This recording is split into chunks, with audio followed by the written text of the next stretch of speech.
What's going on, everybody? Welcome back to the Hardworking Happy Hour. I'm Sean. And I'm Catherine, and as always, we'll be breaking down all things trades, entrepreneurship, and turning your creativity into a passion career. Hey, Sean. What's happening, Catherine? Oh, not much. What a lovely day today is. We have a super exciting episode ahead of us. We absolutely do. We are having It's actually behind us because we just recorded it. Oh we my already God. know what we talked about. And it's super exciting. Don't pull back the cloak on the Hollywood magic that we recorded this right after we talked to him. Today, we had on John Lee from Deck South, one of our good buddies that we always run into at trade shows and stuff. Mm-hmm. Built an unbelievable business. Just an awesome guy, great leader, yes. Super cool, interesting, valuable stories that he's going to impart on us that we're excited about. So, yes. Yeah, what else? John was one of the first people that I met because I met him at the first Deck Expo that I went to, which was just a couple of months after I started. And I remember vividly having that conversation with him because he comes across as a very you meet somebody and I didn't know too much about him. So I didn't know what kind of business he had. And, I was picking his brain and I don't know, maybe I was being annoying. I trapped him in this conversation and I was really picking his brain, you were probably asking being him. So annoying. Oh probably my God. being so annoying. But yeah. He did not make me feel like he wanted to leave that conversation, which was very kind. Yeah. But I picked his brain for so long and I got so much good, I really felt like he wanted to help me. And I was new in this industry and also a woman who, most people at that first Deck Expo were like, okay, all right. But he really took his time to talk to me and I really, really appreciated that. And every show that we see him since, he's just so lovely and so willing to share any knowledge that he might have while also being a sponge and loving to learn things himself. So I just think he's really a one-of-a-kind kind of guy. He really has built something so special. And I feel like everything that he does is just like a masterclass. He's an amazing leader. His builds are flawless. The designs that he and his company work on are amazing. Everything is so good, down to even his website. If you're looking for an example of an awesome website, go to his website. It's beautiful. So he really has built something super special. Yeah, absolutely. And one other thing that I want to talk about real quick is drones. I had to get that in there. There's drones over New Jersey right now. I couldn't believe you didn't bring it up in the conversation. Well, I just felt like, he probably doesn't. More and more people are starting to talk about it. There's drones over New Jersey. It's crazy. They're the size of cars. It's wild. So next week, I really want to dive into that a little bit more if it's still a thing. If it's still a thing and we haven't gotten any answers, we're going to dive into the drones over New Jersey. And maybe we can tie that into talking about the drones that we actually use for work a little bit too. We'll figure some way to work it into. We'll work it in. We haven't talked about aliens and stuff like that in a while, so it's time. People need an update on that. But I guess without further ado, you feel like it's aliens? Yeah, probably. God, I hope it is. That would be so interesting. If it's something boring, I'm going to be so disappointed. Yeah. But I do feel like a lot of people in this country don't know what's happening. So maybe just give more context. Okay, just real quick. So there's been drones flying over North Jersey for the last couple weeks, big drones. People are saying they're as big as an SUV and they're flying really low and they're just kind of hovering around. And even the FBI is report any sightings. They don't know what's going on. The governor's made statements and now they're coming down to South Jersey and the town right next to me, was they had a briefing with the police chief and was we got 1 million calls for this. And our officers went out and we can see that there's drones that are as big as cars, kind of hovering over the area, and nobody knows where they're coming from. And it's crazy. Yeah. It's crazy. So it's strange. Yeah. I saw them over my house. I saw 50 of them over the course of a couple hours. And Catherine doesn't believe it. I don't, because there's only been 49 total confirmed sightings over this has been happening since Thanksgiving, they say. So it's 3 weeks or whatever. And Sean insists that in one night he saw 50. Where are you getting this 49 number from? That's what the news. That's what is being reported by police. Confirmed? Oh, all right. Well, anywho, I'm not saying you didn't see any. I just think that you probably saw a lot of planes and then maybe a couple drones. No. However, whatever. you get really into this thing and you realize people are just seeing helicopters and being like, oh my God.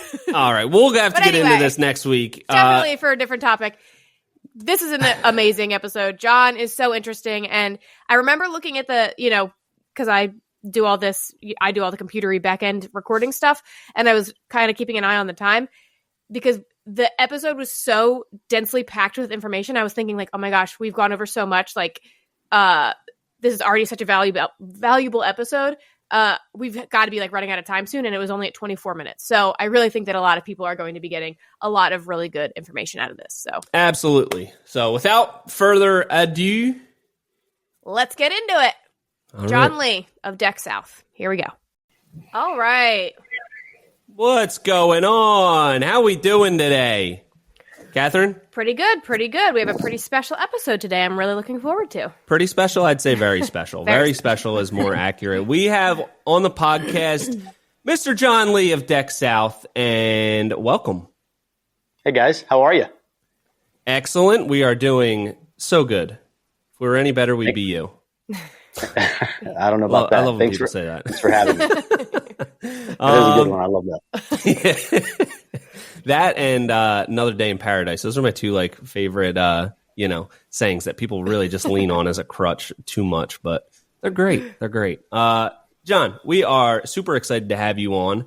We've kind of known each other for at least a few years now. And every time we run into you at trade shows, it's always a pleasure. Catherine described it as a quiet confidence that you have where we obviously know about your success and everything, but you just have a humbleness about you and you're always very interested in the people around you. You're not like, hey, look at me, let me tell you about all the things that we're doing so great. You're more interested in other people. And it reminds me, I think you're a perfect example of this. I heard a quote that if you want to be interesting, be interested, so you're interested in other people. People are gonna think that you're very interesting because it's like, wow, he was so interested in me and asked me all these questions, and I think that's you're a great example of that. So we're super happy to have you on and learn a little bit more about your story and your business. Thank you, man. That's humbled. I appreciate it. It's always great running into you guys. Appreciate our friendship, and I walk away from our conversations always with the two of you a little bit more knowledgeable. So appreciate that. Very, very little bit. Very little bit, but we appreciate that. So, we probably at least some of our listeners know about Deck South. You have built an unbelievable business in the would you say Atlanta metro area, Atlanta suburbs? Is that accurate? Yeah. Unbelievable business. And I know a lot about your business, where it's at now, but I want to talk a little bit about kind of your origin story of how you got into this. Give us a little bit of a brief summary of your timeline of what led you to starting the business, and then we'll kind of take it from there. Yeah. So I'd like to say it was this amazing plan, but really it was just kind of an evolution of where my life was. So growing up, I always tinkered with things from a carpentry standpoint. I grew up in, following my grandfather around in his cabinet shop. And so was always enthralled by the smell of wood and his cabinet shop and just watching him create things. And so I think early on there was a love for wood and for working with my hands. And so I was never a great student. My dad put me into a testing program in high school, and they kind of came back with, hey, he's probably going to be this or that, all things kind of working with hands, what it kind of focused around. And I went to school and stuck with it and got a piece of paper. But in the midst of all that, always doing different things, whether it's, building tree stands, bunk beds and lofts in college, whatever, just always kind of had fun doing those kind of things. So when I got out of school, I took a job with a builder doing punch out. That turned into meeting a guy that was starting a deck business out of New York. Went to work for him, Thought I hit the jackpot with a $39,000 salary and a truck payment and a Dell laptop, and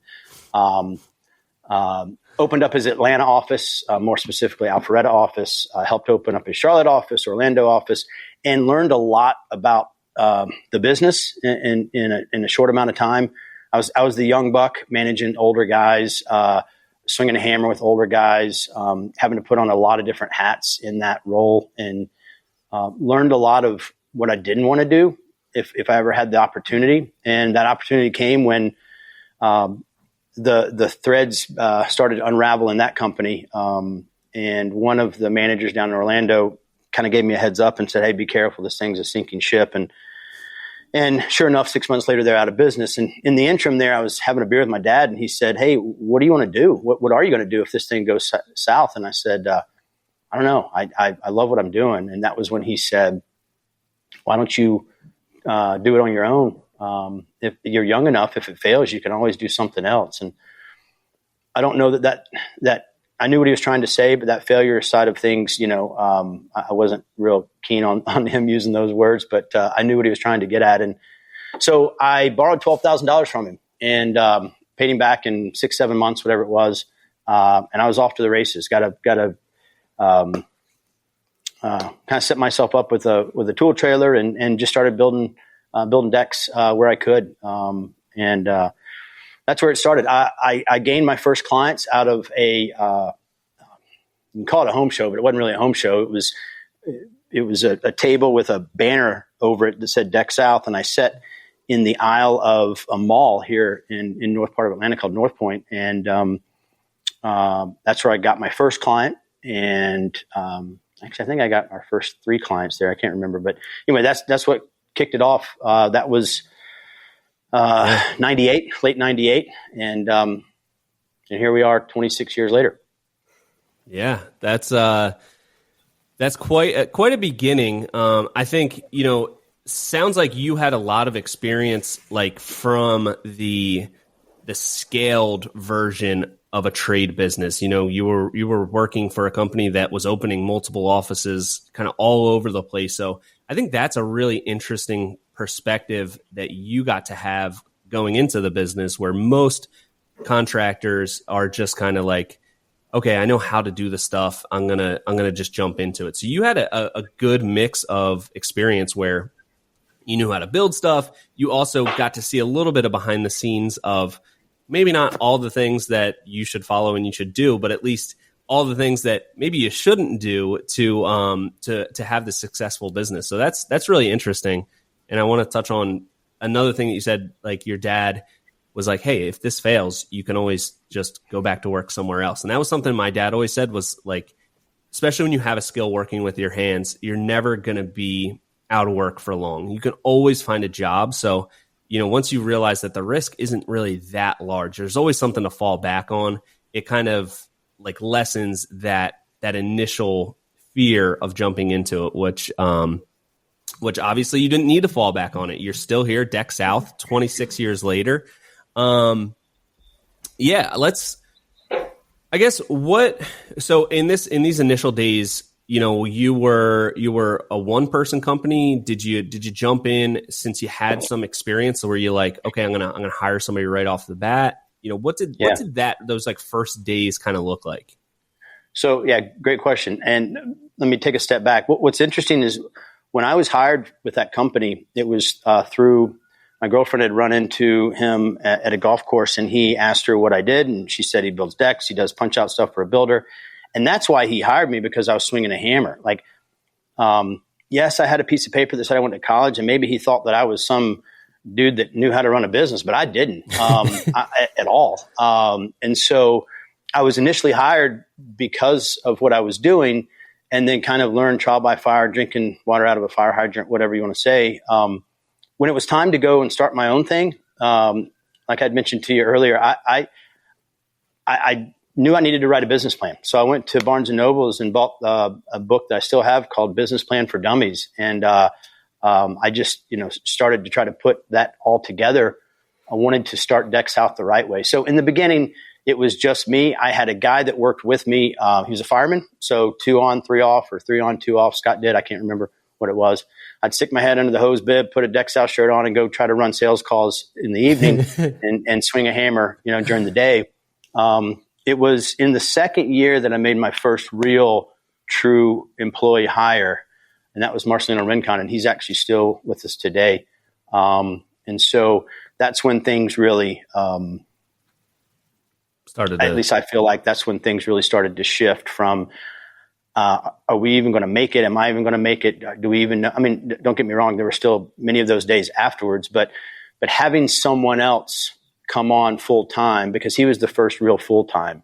I still remember it was a few months of employment and I just didn't have 5 days worth of work. And so there were like 4 or 5 Fridays that he just didn't work. And he said, hey, I need 5 days of, if I'm going to do this, I need 5 days of work. I can't take a Friday off. And I think that was the last Friday he's ever missed. Cause I made sure from then on that we had, it could have been, you guys probably know it, but it's like, hey, we don't have anything. So let's carry this and over there. And then let's decide what we're going to do later. And, let's cut this grass and let's do anything let's wash a truck. Let's do anything that we can do to keep busy. Cause that's what we got to do. Right. And I knew that there were so many weeks and months that, you don't pay yourself, but you pay the guys that are working with you. And so, I think I remember a coach in high school saying to me, saying to all of us, we're only as good as our weakest link.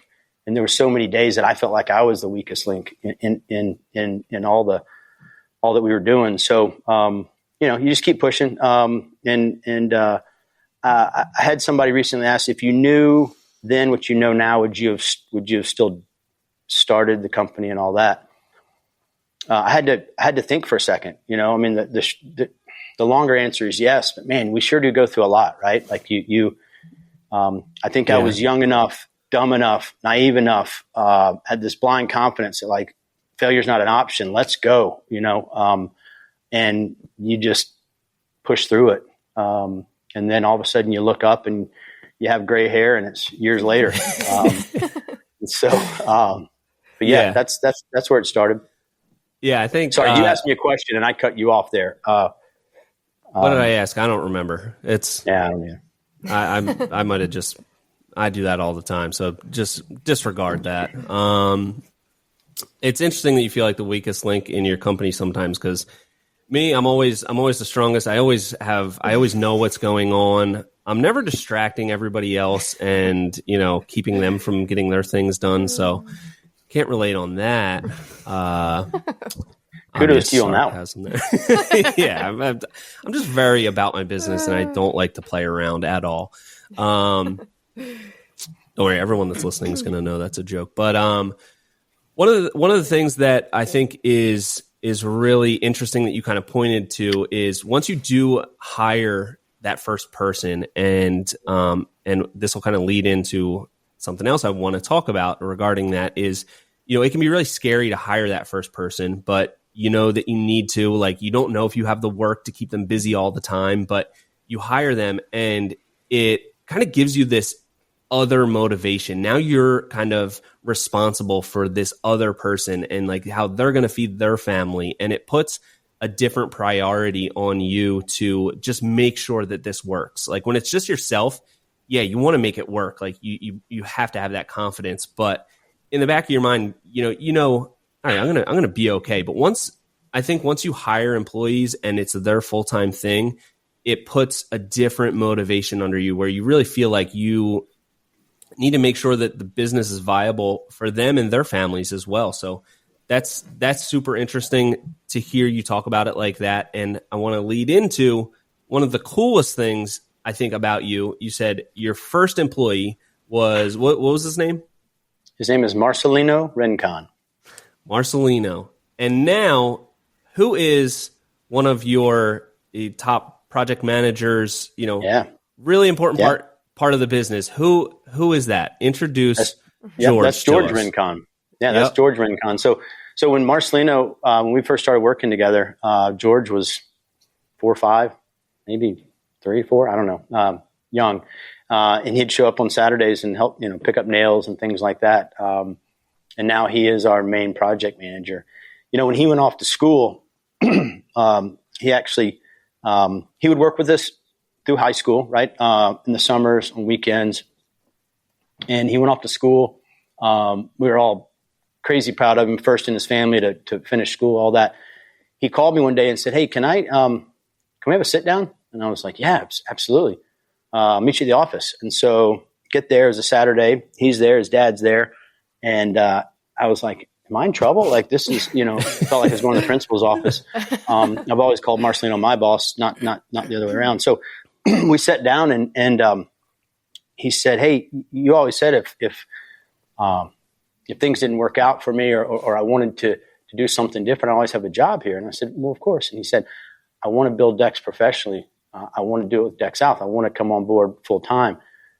And all of a sudden it was weird. My eyes started sweating. There was something in the air. And I said, "Hey, George, man, there's like awards hanging on the wall around here. I'll throw them all in the dumpster just to hear you say that again, man. That's like amazing." And it was I'm getting chill bumps right now.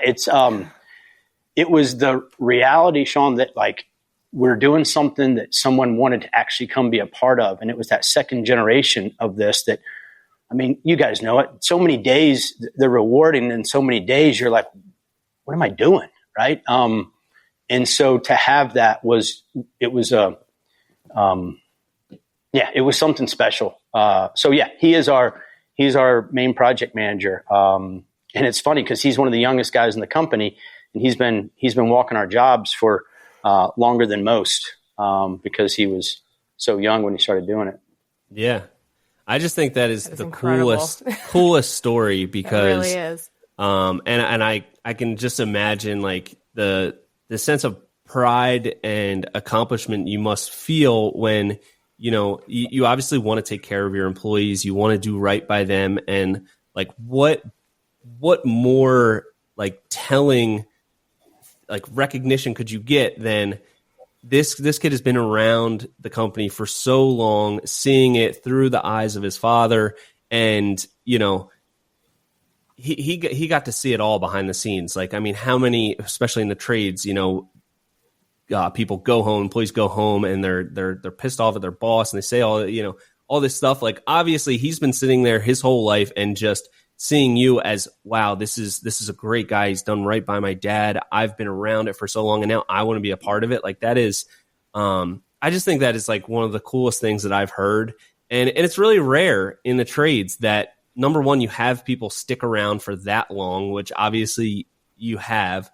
And then to have a second generation join the company is so cool. So congratulations on that. And I see him, George, on your social media and stuff, and he looks like he's just an absolute rock star in the business, knows his stuff.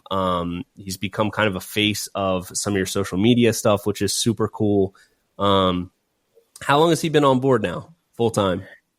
Yeah, so he's, let's see, we're going into our third year when he got out of school, and he's been on full time with us. Just stepped into a full project management role, like take off the bags project management role in 2024, which is hard. I'm going on a job and he's got his bags on in January. I'm like, dude, we got to take those. Give me those. Like you almost have to force it, right? Like, yeah. Because to do that job, you've got to be able to, I hate to say it, but work with your phone, your computer, your pen and the paper, more so than your bags and your tools, because that's where the company needed him. And he's done great. I started this, but this isn't my company. I've just been the one at the party the longest. This company is every bit as much Marcelino Rincon and George Rincon and everyone here. I heard that term a few years ago. There's obviously entrepreneurs, but there's entrepreneurs too. There's those that build within the company that every small business owner needs. And they may not want to be the one that starts everything, but they're so valuable in making sure that everything is actually created from within, and the brand is the brand moving forward. And for example, we've got our own watertight system that we've been using since 2000, and Marcelino's perfected it. I mean, I think we got 6 or 8. I mean, we got a lot of watertight decks because in Atlanta, 88%, something like that, of all the homes are walkout basements.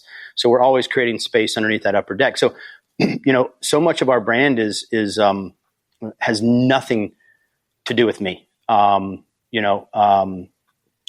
So I think sometimes as business owners, we get wrapped up into the, I see this me stuff. And I think it kind of closes, people's eyes about the reality of what's around you. And, there's nothing created solo. It's got to be a team. And so to find the right people that, believe in the cause, want to do that every day, don't want to be the one that has all the responsibility, if you will, or the one that starts it all, but wants to be inside that team and just add so much amazing value is, it's, again, I've used the word special a few times and I apologize, but I can't think of a better word. It's special, finding those right ones. I mean, you obviously know you've got some as well. Yeah. Yeah. How often do you just kind of look around at your team and just think like, how the hell am I the boss here? How the hell are these people like entrusting me with like leading this ship? Cause that's something I feel all the time. I'm like, of all the people here, how the hell am I ultimately in charge? This doesn't feel right. Well, that quote and that statistic, and I guess it's right that, the A and B students end up working for, they say, the C students because they're small business owners. It has nothing to do with the fact that C students are the smartest. And I so don't want to offend anyone. It's all about, this is talking, I think sometimes we're dumb enough to go start the business, right? Like that's the value there is that guys like myself that, didn't have a 4.0 degree and didn't have all these companies coming out. I mean, my daughter graduated college and like she had companies recruiting her because of her GPA and her testing and all that. That was not me. Right. Yeah. And so I think, I don't know. I think there's, I don't know. I just think there's a lesson there for us, that it takes a team, right? It takes a combination of talented people coming together. And I'm grateful, probably exactly like you, when I look around and go, wow. I say this and it's the truth. I tell clients this sometimes, hey, I'm the worst part of my company. If you can get past me, everything is beautiful behind me. Like people communicate well, everything's perfect. It's just, so if I can get you into our system and we can design something and build something, I've got some amazingly talented people around me that just make everything work. Yeah, for sure. For sure. Definitely. I like how you said that. Like sometimes the business owner is the one that was dumb enough to start the business in the first place because, for me, it was like, I didn't have a bunch of options. It was like, I went to community college for like 6 years and almost got a 2-year degree. And I was like, okay, now at this point, I'm like, I don't know, 20, 25 or something. It's like, all right, this route obviously is not going to work for me. So let me just fall into what I can do. And you don't really think about, I mean, there just isn't a lot of other options. If I had a corporate company recruiting me and saying, here's $100,000 salary right out of college, like, yeah, what is the initiative to start your own business at that point? It's like, I didn't have a ton of options and, bringing people in that are better than you obviously is the goal. And you're definitely not going to offend me by saying, we're the ones stupid enough to start the business because, I say it on the podcast all the time. I'm kind of an idiot all the time. And I think my greatest strength is that I'm really in touch with all the things that I'm bad at and willing to admit it and willing to get that feedback from everybody else around me. A lot of times Catherine has to say, what are you doing? Like, just stop with whatever you're doing right now because you're in this like kind of manic episode right now where I'm going to keep you in track. And I need that accountability externally in the company. And it's such a valuable thing to have that people want to be invested in it and take initiative and, and hold me accountable and keep me in check, because I need that as well. So it's just, I just think that's such a cool story from you, that you obviously have done such a great job as a leader, which kind of leads me into my next question, which is, what do you think is the most important trait that you have to be such a good leader? Man, I don't even know that statement's right about being a good leader, great leader, whatever. I know this.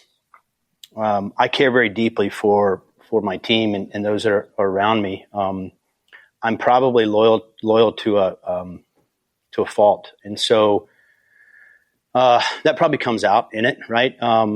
And we don't have a whole lot of turnover, and so that tells me that we're doing something right.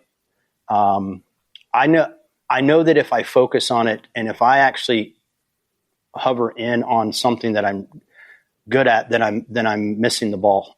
The moment I say that I'm good at something, I'll go fail at it. So I don't know that I think I'll say this. I've always ran Deck South as if I have a boss, that there's a board that sits above me and I can be fired at any given day, and I have to stay accountable to that.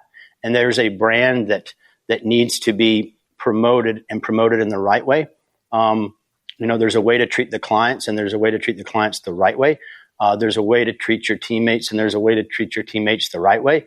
And so if I focus on keeping the main thing, and it being them, more them, less me, then I think I put myself in a space where I can possibly lead. And I don't know if that's from the front, from the back. I don't know what that is, but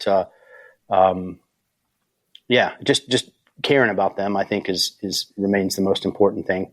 Keeps everything right.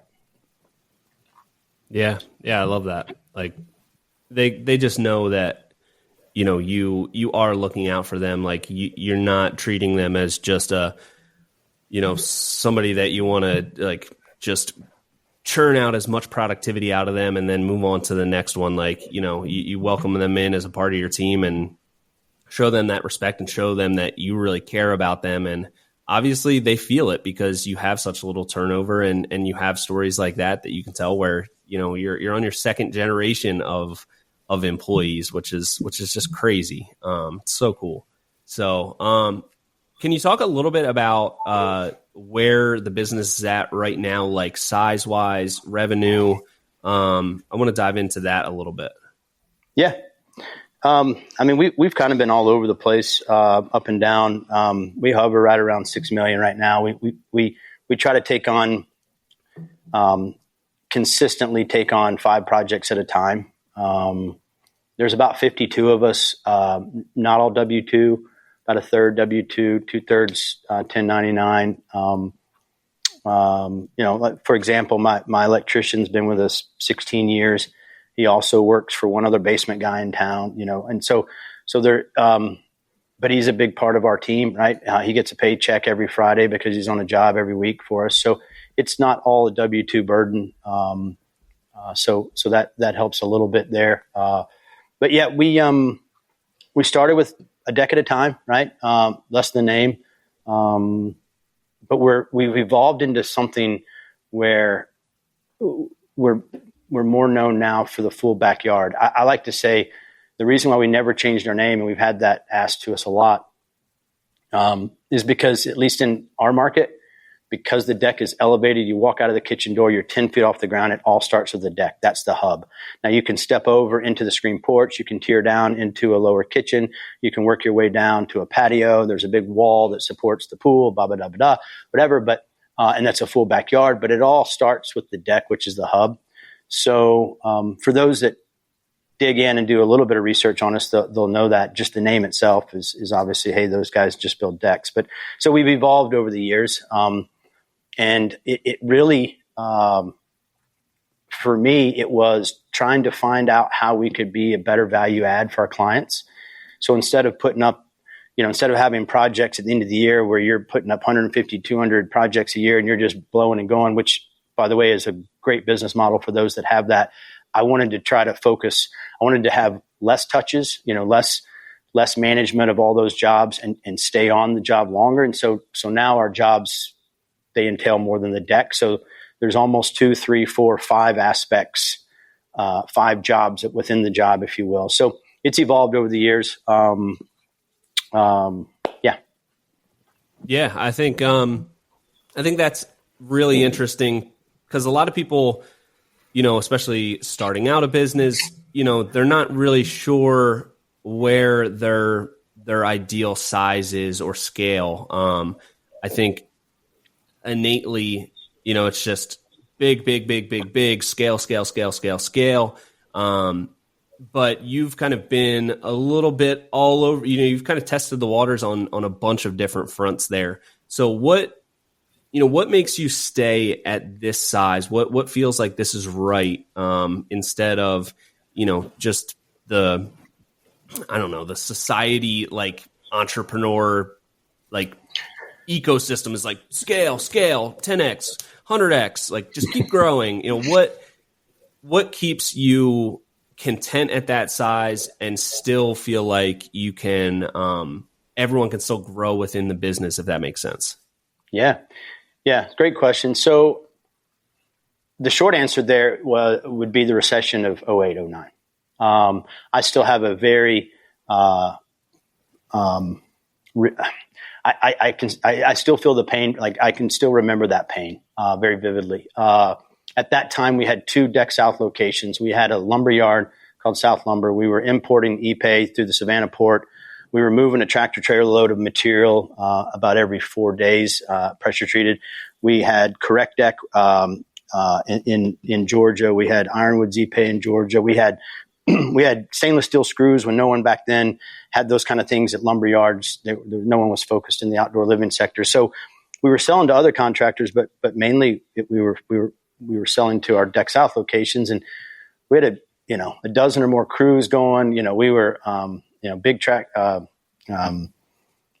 dump trailer with big delivery truck with a Moffett on the back, delivering all over the city. I mean, we had a lot going on, and for me, all I had experienced was Y2K, all that stuff, and it was like at the beginning. And so when all of a sudden the faucet turned off, I said, "Oh, we're okay. This is going to go away," like I knew. And then a couple months later, it's like, okay.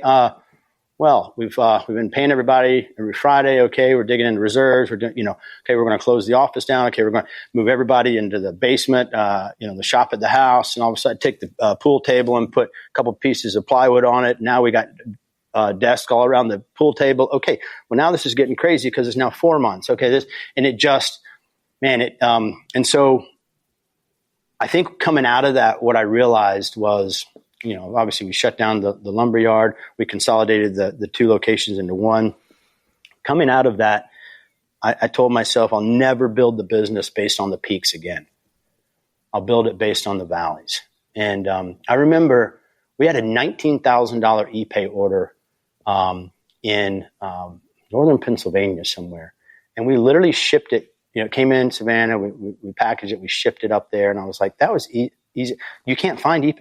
For whatever reason, they couldn't find 5/4x6 Ipe at the time. We had it, and I remember thinking then, this is going to be amazing. This is going to be awesome. We're doing something really cool here. And then all of a sudden, right, like that faucet turned off and there was nothing. And so that was scary. That was something I don't wish anyone go through ever. And so we kept, luckily we had to let like 9 crews go. There were several people, 5 or 6 in the office, had to let most of them go. And so we kept the core and we grew from there coming out of it. But it was, I think that's what keeps me focused on just being okay with being okay. Things will happen, right? There will be growth, but growth to me in today's world is not necessarily, did we put up another number on the board in volume? It's, are our processes getting improved? Did the bonus get did so-and-so get that bonus, right? Are we able to strengthen our playbook? Are we able to do a little bit better at that type of build? We showed this much profit on the last build. Now this is that same kind of build. Can we get a little bit better on the next build?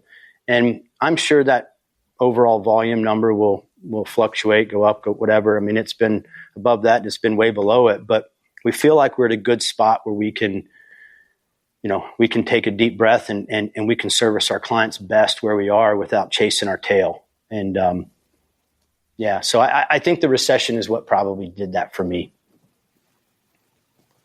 Super, super interesting because, I mean, especially coming off of like the COVID boom, you're seeing a lot of companies that obviously haven't gone through that recession feeling. Like we definitely haven't. I was kind of around because my dad had a construction company, so I know, hey, these things can happen. And I remember seeing it and kind of feeling that a little bit. But you see now a lot of people that have exploded through this COVID, growth that outdoor and really all trades have had.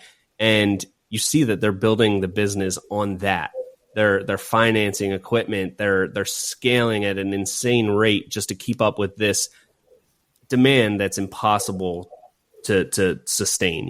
Like anybody can kind of look at it and say, and we're feeling that this year, that the demand has kind of tapered off quite a bit. It's not as crazy as it was the last couple of years. And you really see a lot of people built their business on those huge, huge peaks, and it's not sustainable. And now they're feeling that pain of, oh man, maybe I shouldn't have taken on so much debt or expanded so quickly because it's really not sustainable. So, it's probably one of the worst things that you went through, but ultimately looking back, probably the best thing for you as a business owner and really as like a leader, really making sure that through the valleys, you're going to be able to take care of everybody. Everyone's going to be able to kind of get through this together. I think that's definitely a teachable moment for a lot of people. Yeah, man, I'm a firm believer that life happens for us, not to us. We're not always, it's not always 20/20 clarity when you're going through it, but I think it's all ultimately, we learn from it. And if we don't, then we're spinning our wheels. So yeah, I would agree. It's in a very strange, odd way, all of that craziness and pain was for a good reason. Yeah, for sure. So moving on from that, I think I love your perspective on that because, we feel like we're at a really good spot with our scale, and everyone always, kind of says, why aren't you building out more crews? Like keep doing it. It's like, well, we know what we do and what we're kind of good at and the route we want to go. And we're comfortable with that. We can see opportunities for growth within that, but we don't have to go crazy chasing every opportunity. We want to dive deep on the opportunities that we see the most value in for us and for the business and all that stuff. So I love your perspective on that. Moving on to something that I think, I see is very important to you, and, I see it on your stories all the time, is some of your daily routines that kind of keep you performing optimally. What does that look like? Like I saw this morning, you were at the gym at 5 a.m. What is that something that you've kind of grown into? Is it something like as you get older, you realize I can't just pop out of bed with a hangover and just work all day? Like I need to have these things kind of firing right for me. Tell us a little bit about your daily routines that you like to stick to whenever you can. Yeah, man. I've always been a very competitive person. So when I had a buddy of mine challenge me, hey, in the morning when we work out, if he misses, there's money owed. If I miss, there's money owed to each other, and it's not a lot. And then a couple years ago, he challenged me to post a story. I'm like, no, I'm not gonna post a story. Nobody cares that I'm whatever. I'm fighting gravity.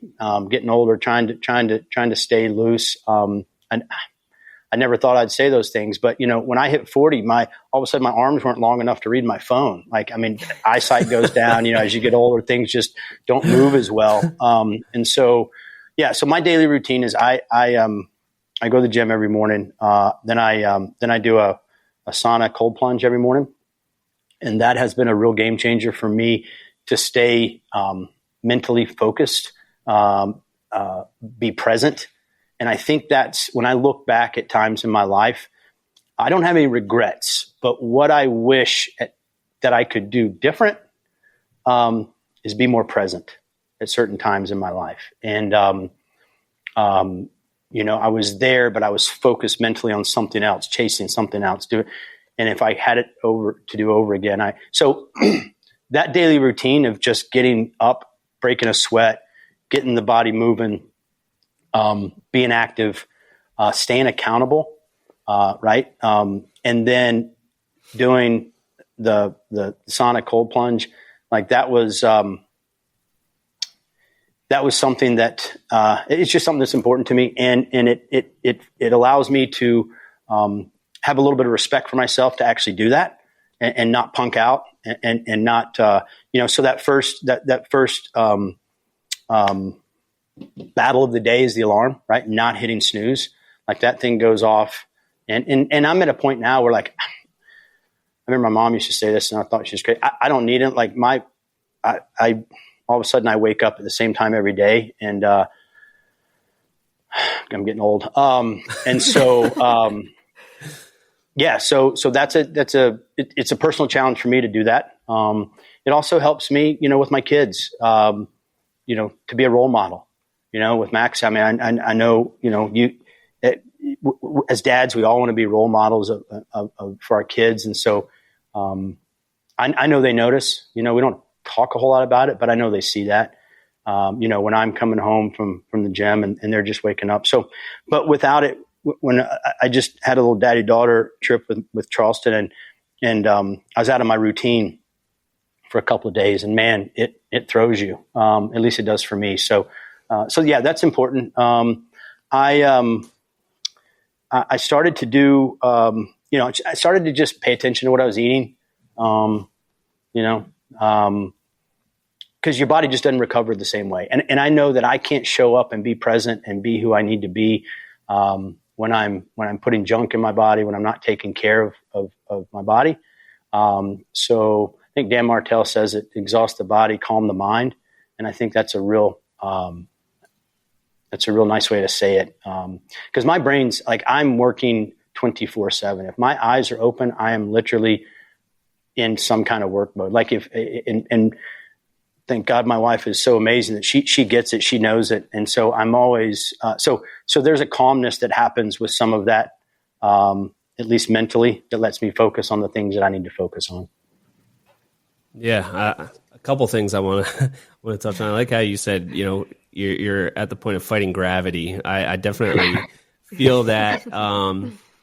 It's just interesting as, I'm now 36, and it's just the little things that, like, I used to be able to, eat junk all winter and like just, do whatever. And then, all right, let me snap back into eating right and working out and, shed all that weight. And that stopped happening as quickly. And then it was like, man, I've really come to the grips with it now that I'm just at the age where, like, I need to consistently eat healthy and work out. I mean, who would have thought that was going to be an important part that I just can't I can't go to the extremes anymore because it's not going to work. I need to just stick with it.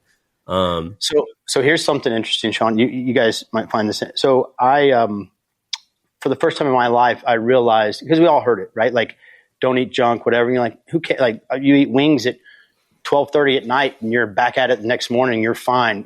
When you're younger, those things start to change. One of the things that happened to me earlier this year is, I was scheduled for a knee surgery because I've had two torn meniscuses, however you say that. I changed my diet, and I started to do the carnivore diet, and it has literally it changed the inflammation in my knee so that I could actually function and kick the surgery can down the road, so to speak. like punt it for some time later. It doesn't fix the bone on bone, it doesn't fix the torminous, but all the inflammation's gone literally from what I'm putting in my body. So now all of a sudden I realize, okay, if I eat that, I feel like crap. If I eat this, I feel good. And I'd never really dialed into that before. I'd just eaten whatever. It didn't really matter, blah, blah, blah.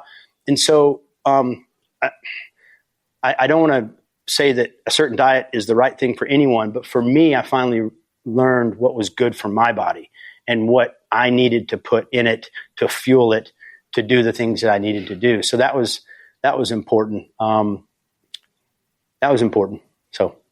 Yeah. And is your son's name Max, did you say? No, isn't yours? Yeah. Oh, you were talking about mine. Okay. I was like, oh, yeah. I was no. My son's Hagen, but I was saying with Max, you want to be his role model, right? Like you want to be able for him to look at you and have a certain level of respect and honor. So yeah, that's definitely something that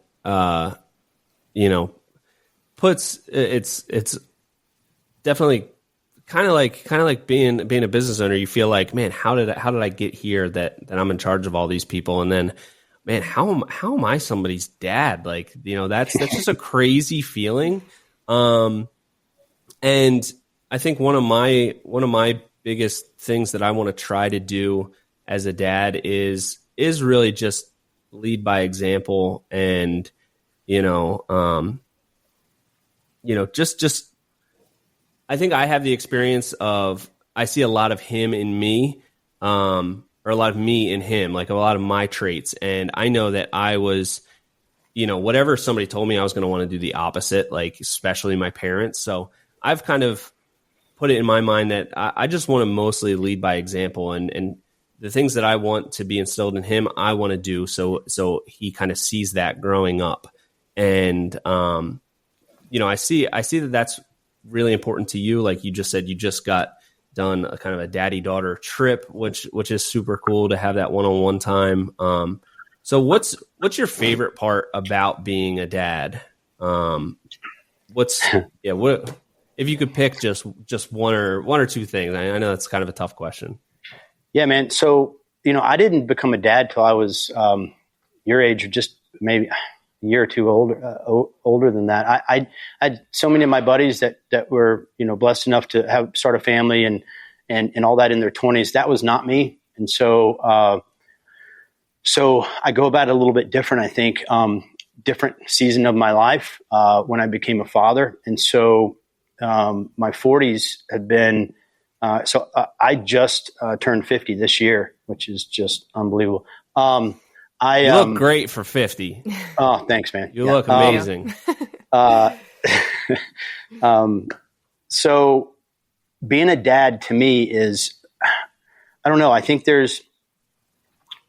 was probably a selfishness about me that when I look back on it prior to being a dad, there's no doubt the thing that absolutely just crushes me inside in a good way is when my kids have looked at me and arms up, say daddy, and run. Like I pull in the driveway with the truck and they come out, and now my son's too old to do that anymore.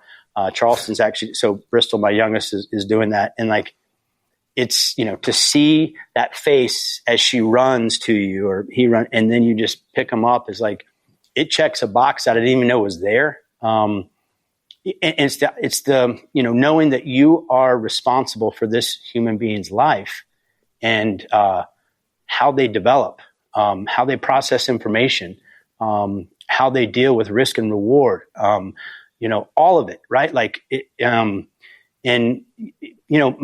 my last couple of days spending a lot of time with Charleston, a few conversations. She said, "Dad, remember when you said so and so, and it's like, no, I don't remember that, but I'm glad you do." Right. And so it's the best job in the world being a dad. Right. And so part of my daily routine is not only for the business side of life, but for the family side of life of being again present, clear headed, clear eyed, being able to take every moment I can to hopefully benefit my kids in a positive way. So I see it. I don't know that I would have seen it that way earlier in my life. but I sure am glad I see it that way now. And I'm blessed to be a father. It's my best. It's my favorite title. Yeah, that's awesome. And I mean, that kind of shines through on some of your stuff. I know your son's really into baseball, and you're always posting a lot of stuff with, doing baseball stuff. And obviously you just went on this trip with your daughter, which is super cool. So if you could instill one trait in them, what would it be if you could pick one? It's like I tell Hagen all the time, stay curious. I know it's a small one. I know it's probably doesn't seem very important, but I think beauty in life is in curiosity. I think there's too many people that I've met in my life that make assumptions, and they miss out. They don't swing, and so staying curious about everything, literally everything, I think is where a lot of beauty is found. I know it has been for me. When I'm told something, I question it from the moment go.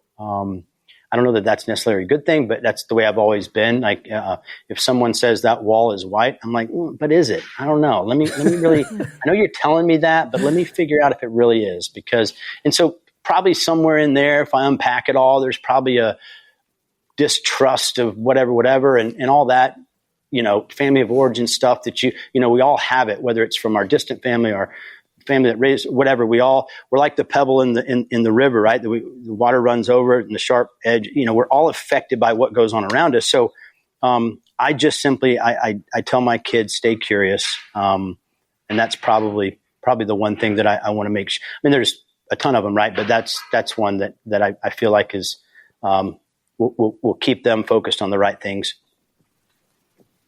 I love that. That's really cool. And when you said it, it's funny because, I mean, I like to be curious of things and try to learn, but I feel like if anything, Max has taught me that more than I'm going to teach him, because he's just at an age where they make such odd, interesting connections between things and just so many questions. And it makes me think, like, that's why at this age they learn so fast, because they're just constantly like, why is this, that, why? And there's like something I think you can learn from that being older. Like, why not ask why, maybe not out loud, like a toddler does, like, why, but have that mentality of like, they're trying to figure everything out, and they make these such interesting connections that I think you can't really see as an adult who's just in there, just kind of stuck in their ways. So that's super interesting. I feel like I'm learning more of that from Max, and hopefully as he gets older, I can pay him back a little bit of that, that curiosity. Yeah, man. I mean, think about this. It's not just that curiosity of like, hey, what's under that rock? Hey, Dad, why is the sun so bright? Hey, Dad, why is the sky blue? I mean, yes, that curiosity is amazing and beautiful and innocent, and it's awesome. But even as grown adults, like, you show up on a job site and there's material sitting there, and it's like, oh, the PVC didn't get delivered, and hey, where's the PVC? I think it's coming on a second order. Oh, okay.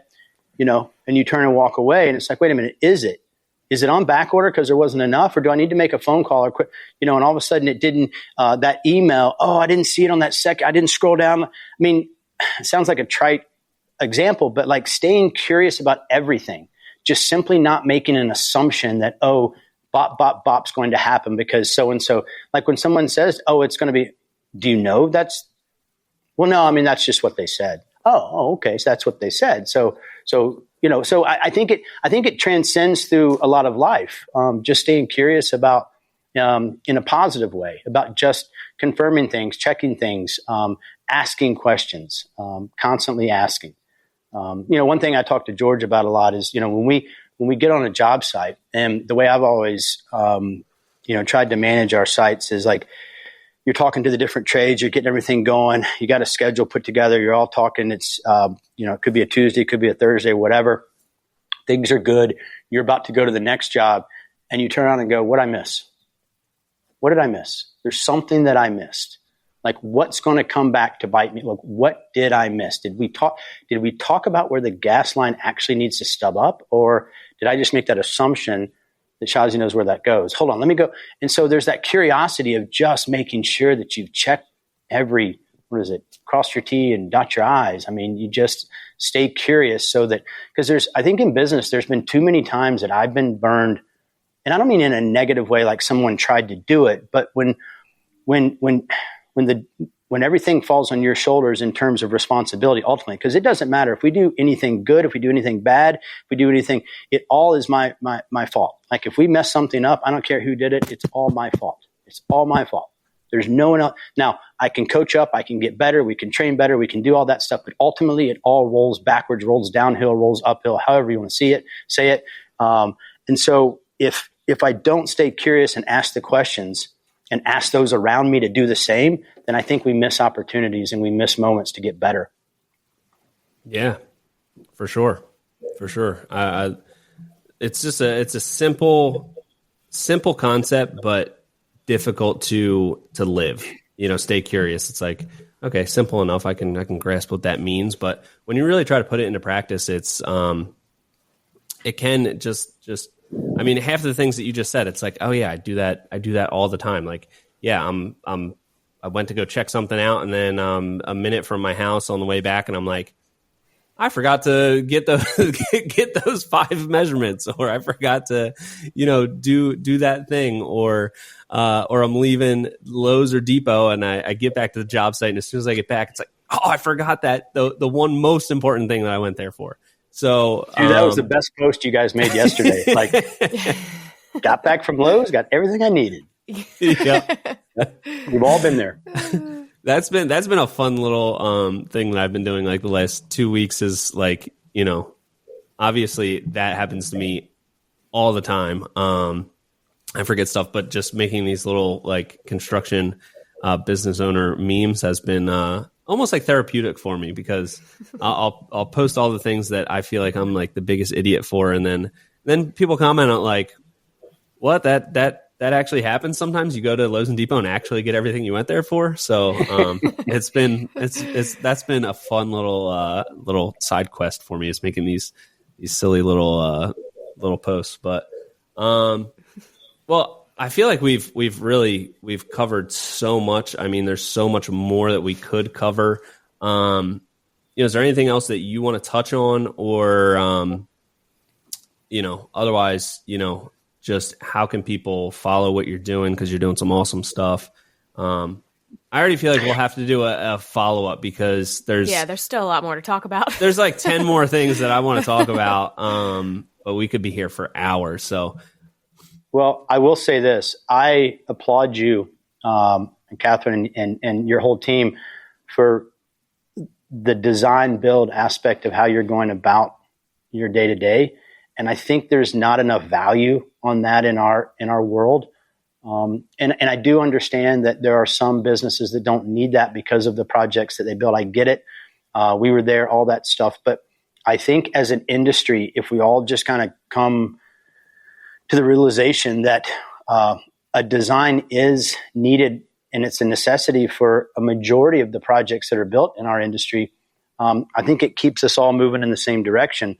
I think there are other trades that have been able to do this fairly well, at least in this market here. The interior remodeling companies that were doing nice projects inside basements and things like that. The envelope's still there. The basement's still there, but they're coming in and they're doing a design on what walls are blowing out, where the pool table is, whatever. And that was just a part of the business.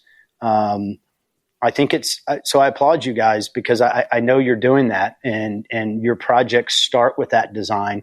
You get that emotional buy-in, that emotional hook from your clients. They get excited about it. They see it. They know it's going to happen. And I think there's not enough of that. And so I'm glad, and I'm excited to see you guys do that. And I know you are. And so kudos to you guys for that. Appreciate that. I know that's such a huge part of your business as well. And I mean, it's important just from a logistical standpoint of, as a project gets bigger and bigger and more complicated, like removing those those gray areas for the client. Like really making sure that you're on the same page is super important with all these different facets that are going into a project. So getting that into a design so they can see it and you can hash things out with them. Like, they see something like, oh, I didn't realize it was going to look like that. I don't know if I like that. Then you can rectify it before it's there. I think there's still a huge market for very simple projects, like, just a 12 by 12 deck that's what somebody can afford and that's what they want. And they're going to get a ton of enjoyment out of it. And maybe the design isn't as important there, but for a lot of projects, it is necessary for everyone to be on the same page, the client, the builder. And for us, I mean, that's the part that we're passionate about. I mean, I like the design aspect of it. That's what gets me excited is trying to become a little bit of a better designer, come up with a little bit of a cooler, more unique idea on the next project.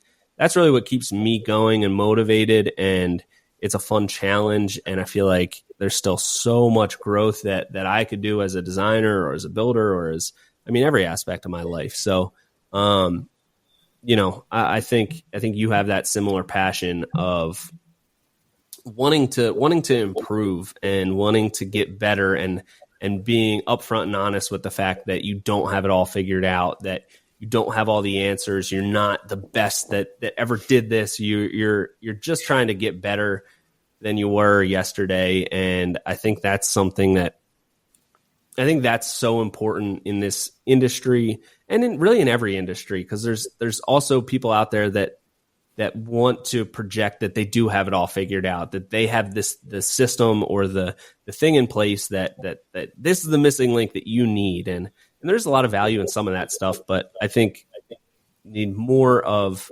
hey, I'm just trying to get better. There's a lot of things that I fail at, but I'm trying to improve on it.